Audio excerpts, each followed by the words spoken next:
दोस्तों, क्या आप कल्पना कर सकते हैं कि आप एक संकरी अंधेरी गुफा में फंस गए हैं। चारों तरफ सिर्फ गहराई, पानी और अंधेरा, और बाहर जाने का कोई रास्ता नहीं दिख रहा। सोचिए, अगर आपके साथ 12 बच्चे भी हो जो डरे हुए हैं, भूखे हैं और ठंड से काँप रहे हैं। तो दोस्तों, आज की हमारी कहानी है गुफा में फंसे लोगों की हैरान कर देने वाली रेस्क्यू ऑपरेशन की कहानी, जो एक संघर्ष और साहस की मिसाल बनी। ये कहानी है थाईलैंड के चियांग राय प्रांत में एक केव में फंसे बच्चे और उनके कोच की। तो चलिए शुरुआत करते हैं कहानी को। 23 जून 2018 की दोपहर का समय था। हल्की गर्मी थी, बादल छाए हुए थे और ठंडी हवा भी बह रही थी। स्कूल की छुट्टियां चल रही थी। सभी बच्चे वाइल्ड बोर्स नाम की एक जूनियर फुटबॉल टीम के खिलाड़ी थे।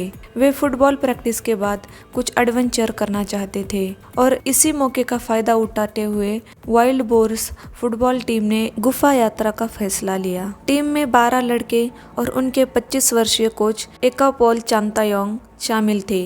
इन बच्चों की उम्र 11 से 16 साल के बीच थी। सभी बच्चे उत्साहित थे क्योंकि वे थाम लुआंग नांग नोन गुफा की खोजबीन करने जा रहे थे। यह गुफा थाईलैंड की सबसे लंबी और रहस्यमयी गुफाओं में से एक थी। थाम लुआंग गुफा चियांग राय की हरी भरी पहाड़ियों में बसी थी। यह गुफा करीब 10 किलोमीटर लंबी थी और अंदर कई संकरे रास्ते, पानी भरी सुरंगें और गहरे गड्ढे थे। स्थानीय लोगों के अनुसार यह गुफा रहस्य से भरी हुई थी। पुराण कथा के अनुसार यह एक प्राचीन राजकुमारी का भूत था, जिसने प्रेम में धोखा खाने के बाद खुद को गुफा में ही कैद कर लिया था। कई स्थानीय लोग इसे शापित जगह मानते थे और वहां जाने से डरते थे, लेकिन बच्चों को इन सब बातों से कोई फर्क नहीं पड़ता था। वे अपने साइकिलों पर सवार होकर गुफा की ओर निकल पड़े। रास्ते में वे हंसी मजाक करते हुए आगे बढ़ रहे थे। किसी को जरा सा भी अंदाजा नहीं था कि यह यात्रा उनके जीवन की सबसे बड़ी परीक्षा बनने वाली थी। दोपहर के करीब 3 बजे वे गुफा के पास पहुंचे। कोच एकोटान ने बच्चों से कहा, हम बस थोड़ी देर के लिए अंदर जाएंगे और फिर वापस लौट आएंगे। वे अपनी साइकिलें गुफा के बाहर रखकर बिना किसी सुरक्षा उपकरण के अंदर जाने लगे। जैसे ही वे गुफा के अंदर पहुंचे, उन्हें ठंडक का एहसास हुआ। अंदर की हवा नम थी और माहौल रहस्यमयी लग रहा था। गुफा के दीवारों पर अजीबोगरीब आकृतियां बनी थी, जैसे किसी प्राचीन सभ्यता ने इन्हें उकेरा हो। लेकिन बच्चों को इससे कोई डर नहीं लगा। वे खिलखिलाते हुए आगे बढ़ते गए। वे गुफा में करीब 3 किलोमीटर अंदर पहुंच चुके थे। तभी अचानक गुफा के अंदर एक अजीब सी आवाज़ गूंजने लगी। जब कोच एकोपान ने दीवारों को ध्यान से देखा तो उन्हें एहसास हुआ कि यह आवाज़ गुफा के अंदर की नहीं थी, यह बाहर हो रही बारिश की आवाज़ थी। उन्होंने तुरंत बच्चों से कहा कि हमें जल्दी बाहर निकलना चाहिए। लेकिन जब वे बाहर जाने लगे तो उन्होंने देखा कि गुफा के रास्तों में तेजी से पानी भरने लगा था। बारिश इतनी तेज थी कि चंद मिनटों में ही गुफा का प्रवेश द्वार जलमग्न हो गया और बच्चों ने देखा कि बाहर निकलने का रास्ता पूरी तरह पानी के सैलाब में डूब चुका था और अब वे फंस चुके थे। कोच इकोपान को तुरंत समझ आ गया कि उन्हें पानी से भरे रास्ते को पार करना मुश्किल था।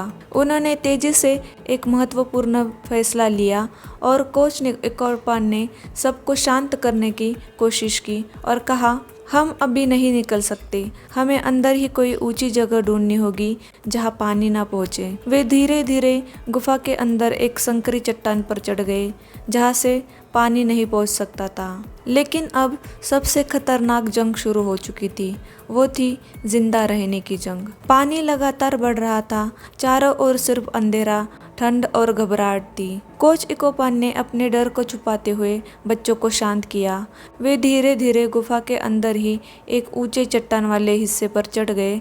लेकिन अब एक और समस्या थी, जो थी भूख और प्यास, क्योंकि वहां पर कोई खाना नहीं था। ऐसी समस्या में कोच इकोपाल ने बच्चों को बौद्ध ध्यान यानी मेडिटेशन सिखाया, जिससे वे घबराने से बच सके। मेडिटेशन से उनकी सांस लेने की प्रक्रिया नियंत्रित रही, जिससे शरीर को कम ऑक्सीजन की ज़रूरत पड़ी और वे ऊर्जा बचा सके। इससे बच्चों का मानसिक तनाव कम हुआ और पैनिक अटैक की संभावना टल गई। लेकिन बच्चों की हालत लगातार बिगड़ रही थी। लेकिन इस कठिन परिस्थिति में कोच ने धीरज से काम लिया और जब तक मदद नहीं मिल जाती तब तक जीवित रहने की रणनीति बनाई। सबसे पहले उसने पानी का संग्रहण किया। गुफा की छत से टपकते पानी को उन्होंने अपने पीने के लिए इस्तेमाल किया। यह पानी उनकी प्यास बुझाने का एकमात्र सोर्स था। उनकी दूसरी रणनीति थी भोजन की कमी। उनके पास कोई भोजन नहीं था, जिससे उन्हें भूख का सामना करना पड़ा। इस स्थिति में उन्होंने अपनी ऊर्जा को बचाने के लिए कम से कम शारीरिक गतिविधि की। तीसरी रणनीति थी मानसिक धैर्य। कोच ओकापॉल चांतावोंग ने ध्यान और मानसिक स्थिरता के लिए बच्चों को मेडिटेशन सिखाया, जिससे वे घबराकर और चिंता से बच सके। चौथी और आखिरी थी सकारात्मक सोच। टीम ने एक दूसरे का हौसला बढ़ाया और यह विश्वास बनाए रखा कि उन्हें जल्द ही बचा लिया जाएगा। कोच ने बच्चों को बताया कि रेस्क्यू टीम जरूर आएगी और उन्हें बाहर निकाला जाएगा। उन्होंने कहा कि अगर उन्हें एक दूसरे का साथ देना चाहिए और डर के बजाय धैर्य रखना चाहिए। सभी बच्चे एक टीम की तरह काम कर रहे थे। किसी को भूख लगती तो वे आपस में बात कर एक दूसरे को मनोबल देने की कोशिश करते। उन्होंने यह भी तय किया कि कोई रोएगा नहीं, ताकि बाकी बच्चों का आत्मविश्वास बना रहे। सबसे कमज़ोर बच्चों को बीच में रखा जाता, जिससे वे समूह से अलग महसूस न करें। दूसरी तरफ जब खिलाड़ी और कोच घर नहीं लौटे तो उनके परिवार ने चिंता व्यक्त की। कुछ माता पिता ने टीम के कोच को फ़ोन किया, लेकिन उनका भी कोई अता पता नहीं था। धीरे धीरे सभी माता पिता एक दूसरे से संपर्क करने लगे।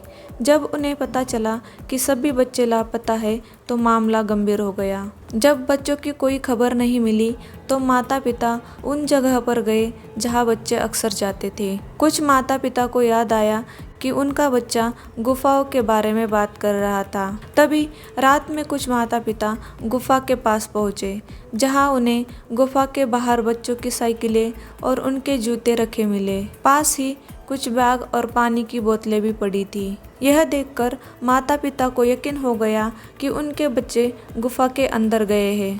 कुछ माता पिता और स्थानीय लोग गुफा में अंदर जाने की कोशिश करने लगे, लेकिन गुफा के अंदर पानी तेजी से बढ़ चुका था। भारी बारिश के कारण गुफा का प्रवेश द्वार आंशिक रूप से जलमग्न हो गया था। अब गुफा में बिना किसी पेशेवर मदद के अंदर जाना संभव नहीं था। स्थिति को देखते हुए माता पिता ने तुरंत थाईलैंड की रेस्क्यू टीम को बुलाया।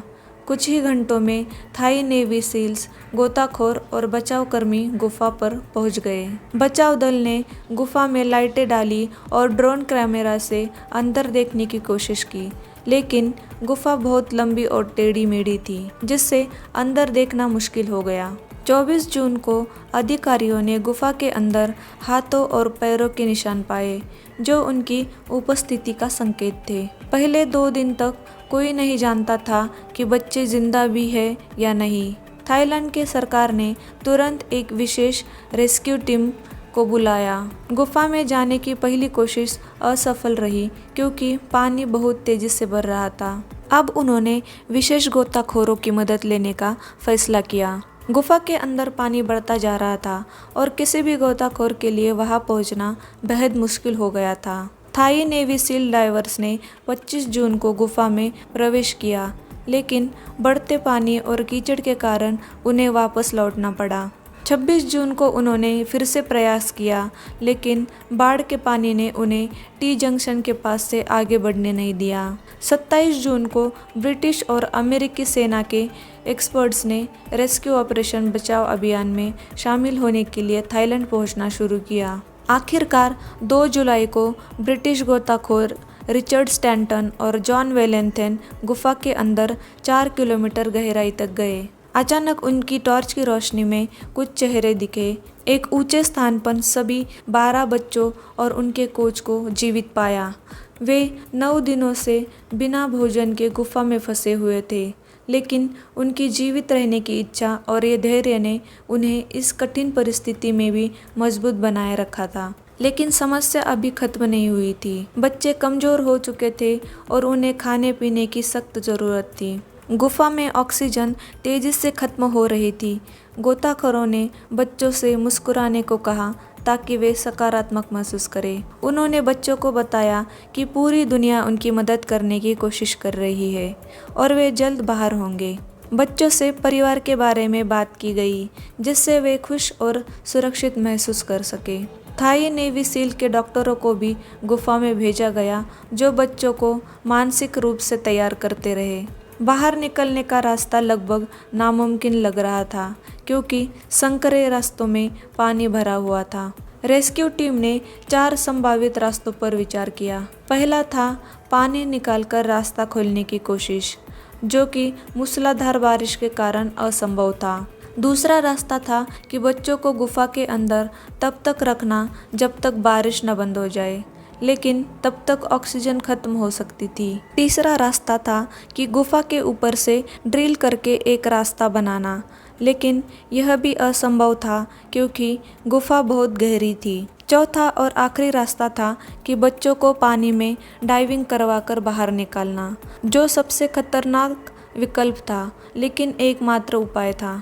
अंततः बच्चों को पानी में डाइविंग करवाकर बाहर निकालने का फैसला हुआ। यह बेहद खतरनाक था क्योंकि बच्चों को डाइविंग का कोई अनुभव नहीं था। गुफा के अंदर पानी बहुत ठंडा और अंधेरा था। रास्ता 4 किलोमीटर लंबा था और कई जगहों पर सिर्फ 15 इंच का संकरा रास्ता था। गुफा की जटिल संरचना, तंग मार्ग और बढ़ते जल स्तर ने बचाव कार्य को अत्यंत चुनौतीपूर्ण बना दिया।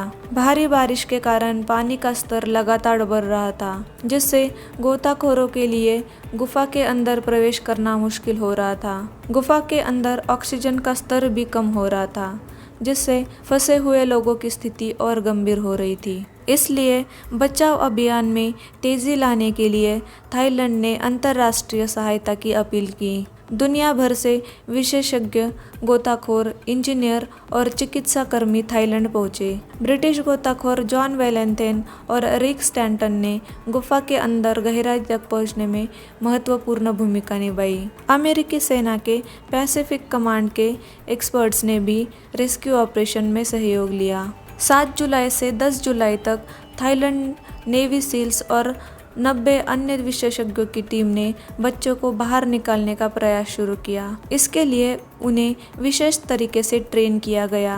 रेस्क्यू टीम ने बच्चों को डाइविंग मास्क और ऑक्सीजन टैंक पहनना सिखाया। यह सुनिश्चित किया गया कि मास्क पूरी तरह फिट हो ताकि पानी अंदर न जाए।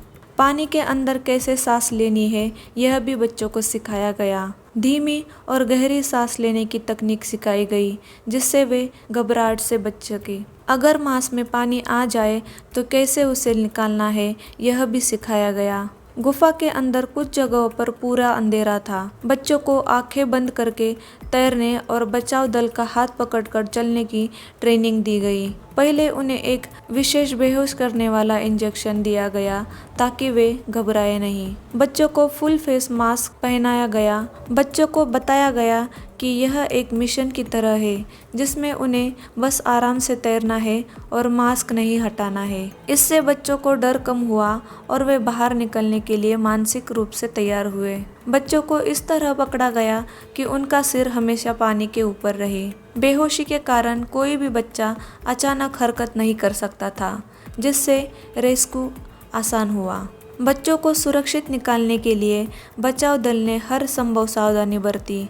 हर बच्चे को 2 अनुभवी गोताखोरों के बीच रखा गया। एक गोताखोर बच्चों को सामने से पकड़ता था, दूसरा पीछे से सुरक्षा देता था। गुफा में रास्ता दिखाने के लिए एक रस्सी बिछाई गई थी। गोताखोरों ने बच्चों को रस्सी पकड़कर आगे बढ़ने को कहा ताकि वे रास्ता ना भटके। गुफा में ऑक्सीजन कम हो रही थी, इसलिए हर कुछ मीटर पर ऑक्सीजन सिलेंडर रखे गए। बच्चों के टैंक को बीच बीच में बदला गया ताकि वे सुरक्षित रूप से बाहर निकल सके। हर बच्चे को लगभग 4 घंटे का सफ़र तय करना पड़ा। बच्चों ने धीरे धीरे तैरते हुए पानी के अंदर सफ़र किया। गोताखोरों ने उनकी गति को नियंत्रित रखा ताकि कोई समस्या न हो। कुछ जगहों पर गुफा बहुत संकरी थी, जहाँ सिर्फ एक व्यक्ति ही गुजर सकता था।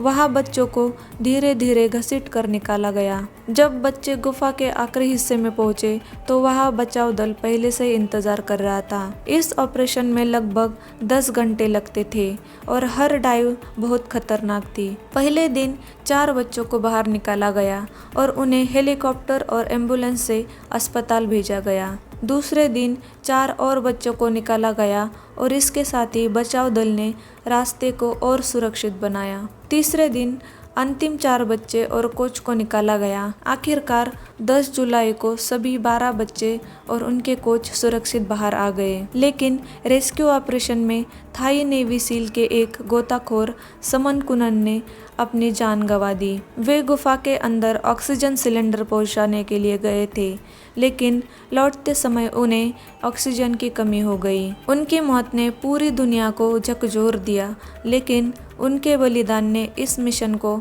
सफल बनाने में अहम भूमिका निभाई। इस घटना के बाद बच्चे न केवल शारीरिक बल्कि मानसिक रूप से भी मजबूत बन गए।